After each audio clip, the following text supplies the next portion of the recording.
Ini Poppy Amalia. Poppy sering tampil di televisi, dari tayangan gosip sampai berita politik.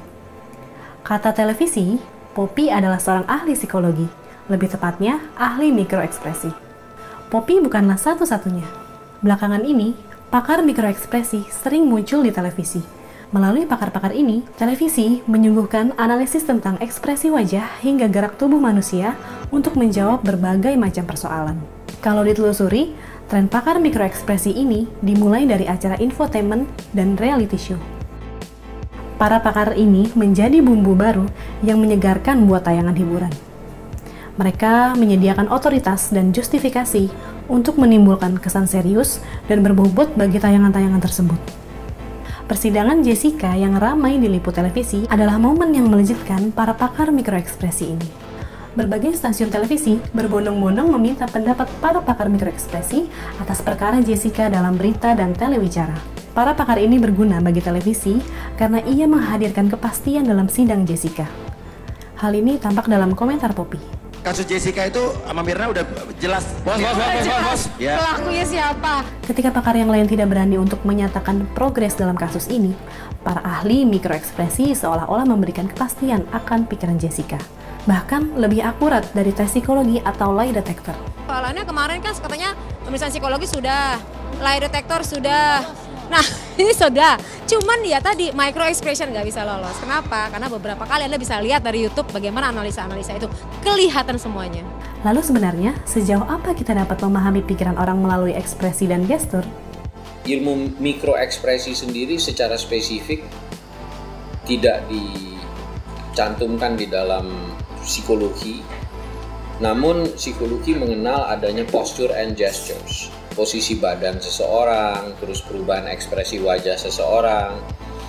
Tetapi ini juga harus diwaspadai karena ada perubahan-perubahan posisi tubuh, perubahan-perubahan ekspresi wajah yang sifatnya kemungkinan habituation atau pembiasaan, sudah terbiasa dia seperti itu. Ada yang sifatnya neurobiologis, yaitu gangguan-gangguan pada atau aktivitas-aktivitas syaraf. Ada yang sifatnya juga tics atau gangguan-gangguan perilaku karena kebiasaan-kebiasaan tertentu. Jadi ini yang harus kita waspadai, bahwa jangan buru-buru kita menyatakan bahwa itu adalah indikator mikroekspresi yang menunjukkan orang ini mengalami ini dan itu nggak bisa sesederhana itu. Kini kepakaran dalam ilmu mikroekspresi telah ditahbiskan sebagai ilmu yang sahih oleh televisi. Para pakar mikroekspresi kerap kali mendengungkan mantra bahwa komunikasi verbal hanyalah sebagian kecil dari kebenaran. Mantra ini tentu sangat relevan jika kita memperhatikan pemberitaan politik, di mana kata-kata menjadi mata uang utama. Para pakar mikroekspresi seolah-olah menjadi alat yang bisa memberi analisis tentang hal-hal di balik perkataan politisi. Dengan muncul di acara politik, para pakar ini diberi pengaruh yang lebih besar. Analisis wajah artis tidak ada sangkut pautnya dengan kehidupan halayak. Namun, menganalisis presiden dan gubernur dapat berpengaruh dengan pilihan rakyat. TV One mengundang pakar mikroekspresi untuk menganalisis raut muka dan gerakan tubuh Presiden Jokowi. Di sini beliau sangat nyaman dengan kondisi yang ada. Ya, artinya berbaur ya. Artinya di sini ada pembauran yang terjadi dengan sangat baik. Bahkan ekspresi wajahnya juga terlihat bahagia di situ dan tenang. Artinya nyaman ya, gitu loh. Pernyataan ini tidak bisa kita bantah karena kita tidak tahu dari mana datangnya analisis tersebut. Label pakar yang dilekatkan oleh media telah menjamin perkataan mereka.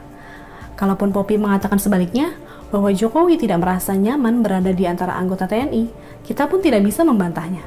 Kita hanya bisa menelan mentah-mentah perkataan para pakar tersebut. Ketika menyampaikan metodologi, mereka tampak tegas menjelaskan cara mereka menganalisis. Misalnya, Kirdi Putra mengatakan, saya selalu bilang, lihat pola. Jangan cuma secuplik satu peristiwa dan kemudian kita merasa bahwa, oh ini orang benar-benar sedih, oh ini orang nggak benar-benar sedih. Enggak. Lihat pola sebelum-sebelumnya. Namun dalam praktiknya, Kirdi bisa memberikan analisis hanya melalui sebuah foto. Tidak tampak tarikan garis senyum yang lebih kuat di sini.